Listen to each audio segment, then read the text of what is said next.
ममता बनर्जी के गढ़ में बीजेपी की भयंकर जीत। ममता बनर्जी का सुपड़ा साफ, बीजेपी में छाई जश्न की आंधी।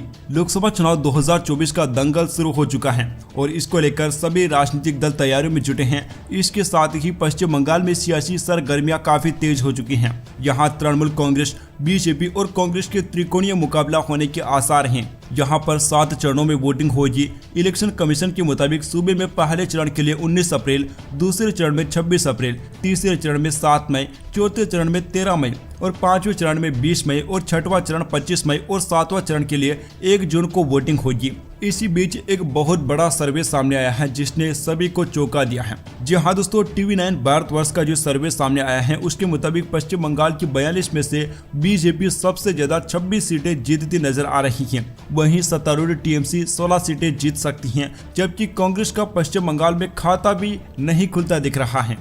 पहले चरण में पश्चिम बंगाल की कुछ बिहार, अलीपुरद्वार, जलपाईगुड़ी सीट पर मतदान होगा। 26 अप्रैल दूसरे चरण के लिए दार्जिलिंग, रायगंज और बालूरघाट सीट पर वोटिंग होने वाली है। इस प्रकार से दोस्तों 7 चरणों में वोटिंग होगी। दोस्तों अगर बात 2019 के आम चुनाव की जाए तो यहाँ पर TMC ने 22 सीटों पर विजय का परचम लहराया था, जबकि भाजपा को 18 सीटें ही मिली थी। यानी कि दोस्तों पिछली बार के मुकाबले बीजेपी की सीटें इस बार काफी अच्छी बढ़ रही हैं, जबकि TMC की सीटें इस बार कम हो रही हैं। वहीं कांग्रेस को पिछली बार 2 सीटों पर जीत मिली थी। 2019 में बीजेपी ने 40.3% वोट शेयर के साथ 42 में से 18 संसदीय सीटों पर जीत हासिल की थी। TMC 43.7% वोट शेयर के साथ 22 सीटों पर जीती थी। कांग्रेस पार्टी 5.7% वोट शेयर के साथ 2 सीटों पर जीती थी। लेकिन इस बार कांग्रेस पार्टी के हाथ खाली रहने की उम्मीदें हैं।